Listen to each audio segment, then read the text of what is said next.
सभी को नमस्कार। उम्मीद आप बहुत अच्छे होंगे, बेहतरीन तरीके से अपने एग्जाम की तैयारी कर रहे होंगे। हिस्ट्री को लेकर 3 पार्ट आते हैं। एंशिएंट हिस्ट्री, मेडिवल हिस्ट्री और मॉडर्न हिस्ट्री। लगभग 2-2 क्वेश्चन तीनों से बन रहे हैं। कभी-कभी ये देखा गया मेडिवल हिस्ट्री से 1, तो मॉडर्न से 2, है ना? और एंशिएंट से 2। मतलब आप ओवरऑल 2-2 क्वेश्चन मानकर चलेंगे। आज के इस 15 मिनट में हम 100 क्वेश्चन को कवर करेंगे, जिसमें हर एक चैप्टर से हिस्ट्री के से एक-एक 2-2 क्वेश्चन लिए गए हैं। आपकी पूरी की पूरी हिस्ट्री को 15 मिनट में रिवाइज करने का एक रामबाण तरीका है। इससे बेहतरीन कुछ भी नहीं हो सकता, इतना मैं मानता हूं। 15 मिनट में आप एग्जाम देने जा रहे हैं, या फिर आप बैठे हैं, या फिर आप गाड़ी में जा रहे हैं, कहीं पर जा रहे हैं, अपना रिवीजन कर सकते हैं छोटी सी वीडियो के अंतर्गत। इस वीडियो को कंप्लीट सुनिएगा। इसकी पीडीएफ आपको टेलीग्राम पर मिल जाएगी, वहां से अपना रिवीजन कर लीजिएगा। 2 बार इस वीडियो को देख लेंगे ताकि आपका कंप्लीट रिवीजन हो जाए। स्टार्ट करते बिना टाइम गवाए। और इसमें बुक्स हो, चाहे मुगल काल हो, दिल्ली सल्तनत हो, मॉडर्न हिस्ट्री, गांधी युग हो, सभी के क्वेश्चन है A to Z, है ना? स्टार्ट करते हैं सबसे पहले क्वेश्चन से। पंचतंत्र के लेखक कौन है? सबसे पहले बुक्स के क्वेश्चन है, तो पंचतंत्र के लेखक कौन है? वो है हमारे पास विष्णु शर्मा, पंचतंत्र के लेखक है। अगर हम बात करें बीचक कबीरदास जी की है, जबकि अगर हम बात करें गीतांजलि को लेकर, किसकी है? रविन्द्रनाथ टैगोर की है। गार्डनर रविन्द्रनाथ टैगोर की है ना? इसके अलावा एंग्री स्टोन रविन्द्रनाथ टैगोर की पुस्तक का नाम है। कामायनी किसकी है? जयशंकर प्रसाद की है। ये कुछ फेमस पुस्तकें जो आपको याद रखनी है। प्रेम वाटिका किसकी है? प्रेम वाटिका रसखान की पुस्तक का नाम है प्रेम वाटिका। रसखान कालिदास की पुस्तक, अभिज्ञान शाकुंतलम, विक्रमोर्वशीय, मेघदूत, ऋतु श्रृंगार, ये सभी कालिदास जी की पुस्तकों के नाम है। इसके अलावा नेक्स्ट बात करें नेचुरल हिस्ट्री किसकी पुस्तक है, तो नेचुरल हिस्ट्री जो है वो प्लिनी की पुस्तक का नाम है। कलहड़ की पुस्तक का नाम है रजत रंगड़ी, जिसमें जम्मू कश्मीर का इतिहास हमें देखने को मिलता है। नेक्स्ट आगे की ओर बढ़े। बुद्ध चरित्र किसकी पुस्तक का नाम है? बुद्ध चरित्र अशोक अश्वघोष की पुस्तक का नाम है।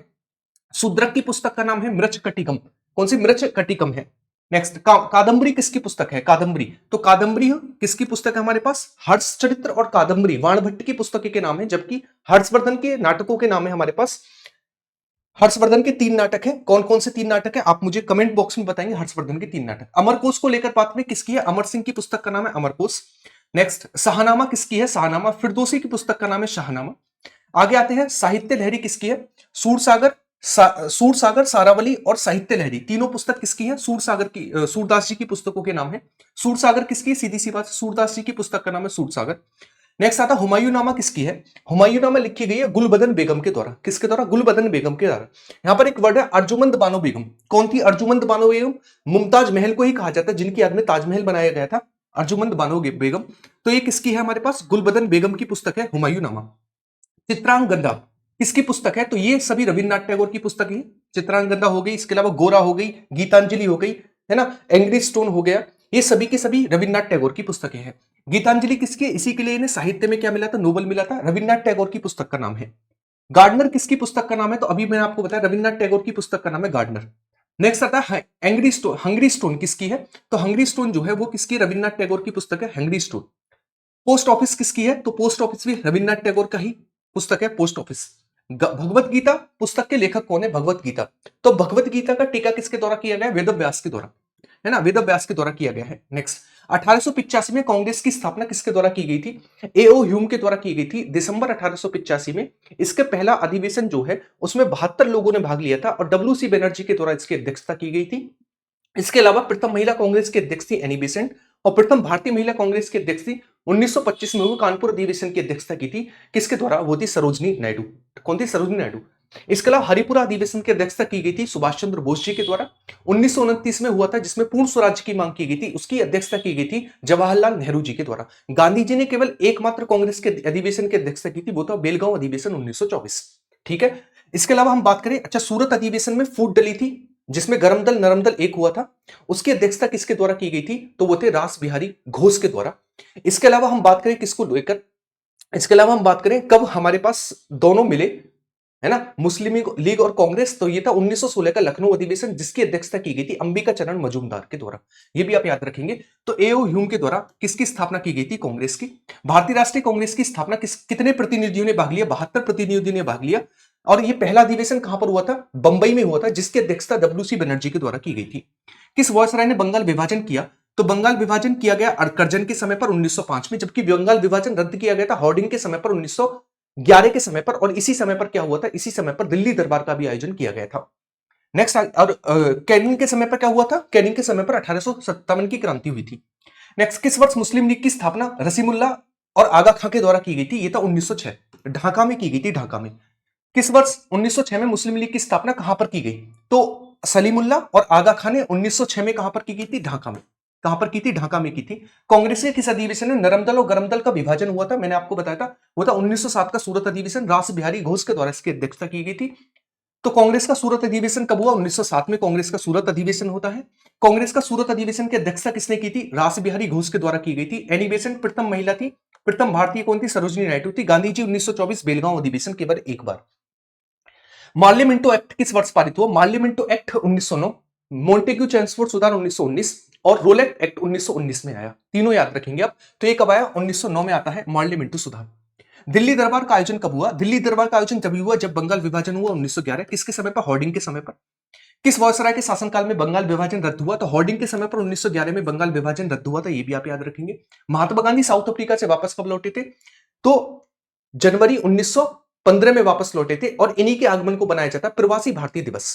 कब मनाया जाता है? प्रवासी भारतीय दिवस मनाया जाता है 1915। गांधी जी ने अपना प्रथम भाषण कहां पर दिया था? बीएचयू की स्थापना समारोह 1916 में दिया था, बनारस में। नेक्स्ट, कांग्रेस का लखनऊ अधिवेशन कब हुआ था? 1916 में। किसने अध्यक्षता की थी? वो थी हमारे पास अंबिका चरण मजूमदार। इसी में मुस्लिम लीग और कांग्रेस एक हुए थे। कांग्रेस के लखनऊ अधिवेशन की अध्यक्षता किसके द्वारा की गई थी? अंबिका चरण मजूमदार के द्वारा की गई थी, ये भी आप याद रखेंगे। जवाहरलाल नेहरू ने 1929 के लाहौर अधिवेशन की अध्यक्षता की थी, जिसमें पूर्ण स्वराज्य की मांग की गई थी। 1916 में होम रूल लीग का नेतृत्व किसके द्वारा किया गया? दो व्यक्ति थे, कौन थे? तिलक और एनी बेसेंट, इनके द्वारा किया गया था, ये भी आप याद रखेंगे। और ये कहां से लिया गया था? आयरिश संविधान से।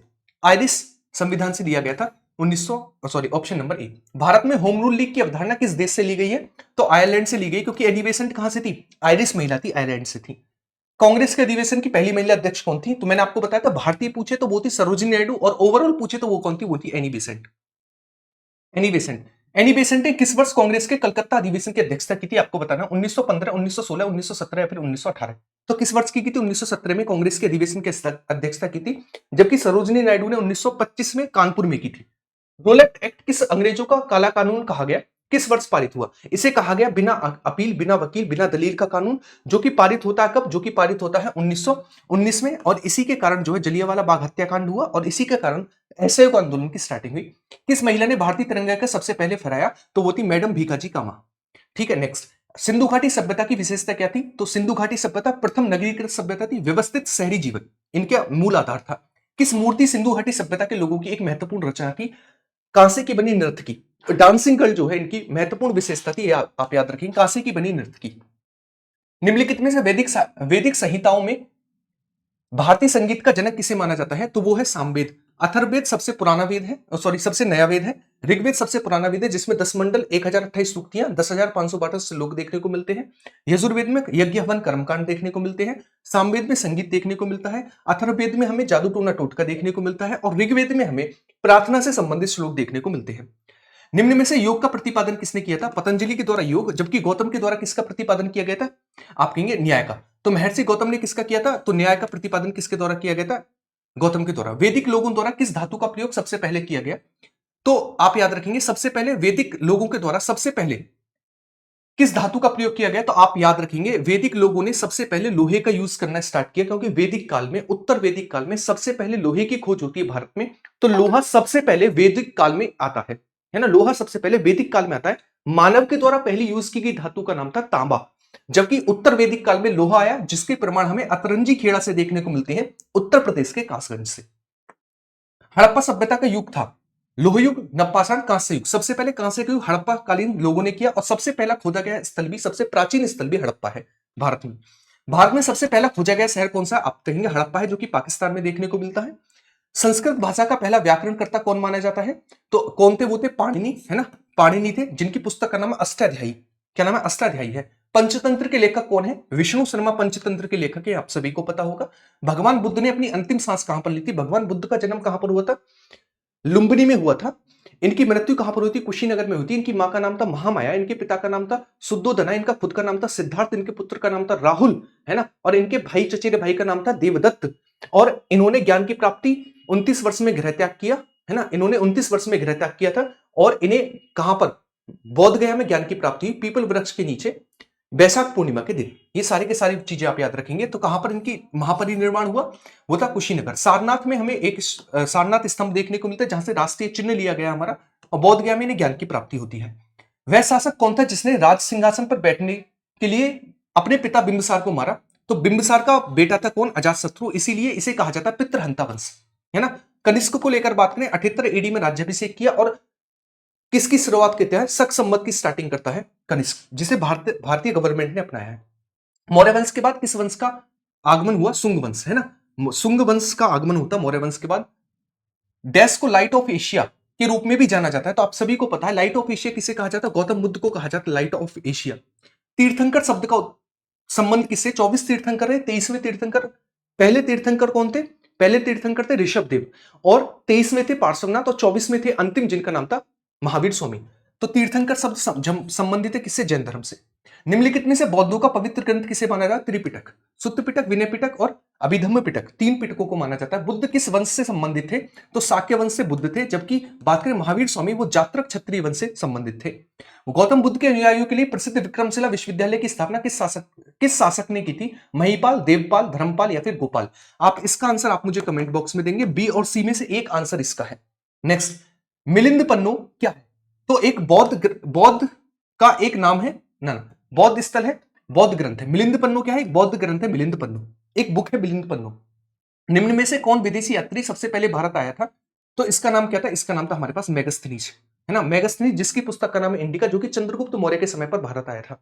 ठीक है। हुइनशांग हर्षवर्धन के समय पर आया था। फाइयन चंद्रगुप्त सेकंड के समय पर आया था, जो कि चीनी यात्री था।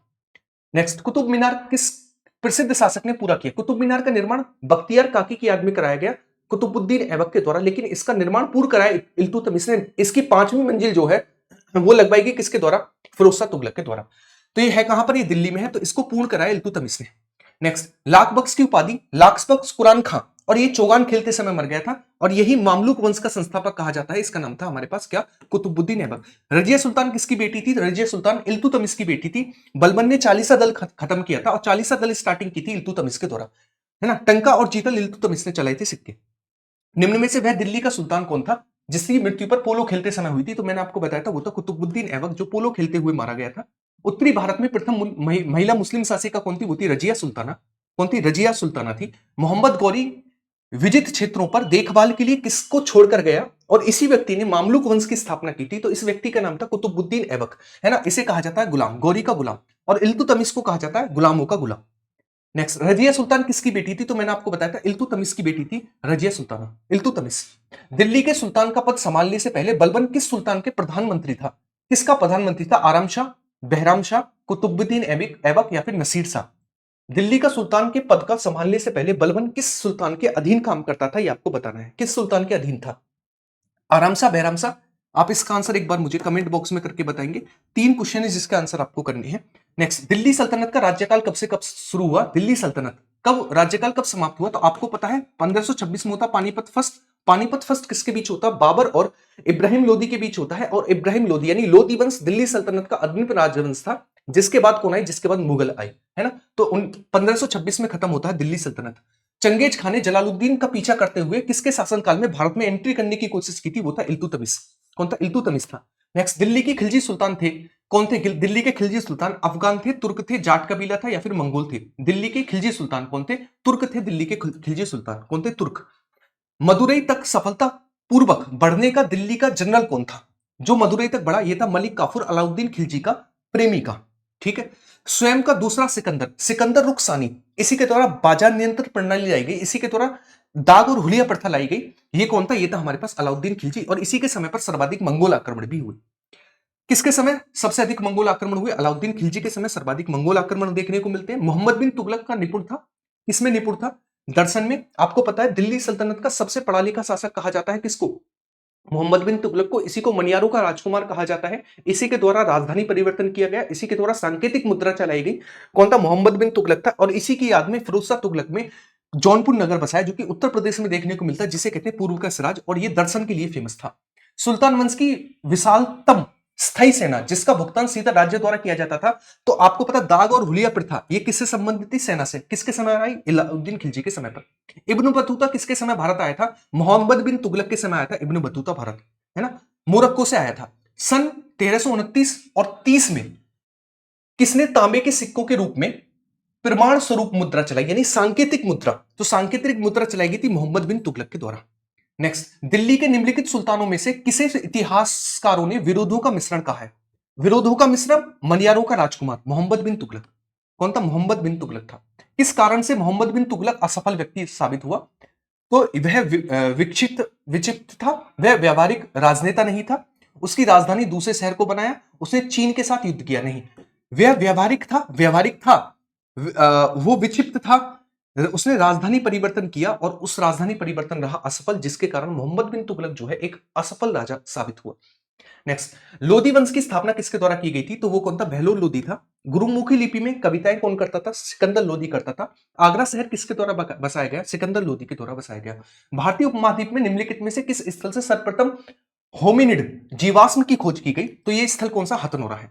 हथनोरा देखने को मिलता है। 1863 में रॉबर्ट ब्रूसफुट को हस्त कुठार, हाथ वाला कुठार जो है, कुल्हाड़ी कहां से देखने को मिली? ये था पल्लवरम।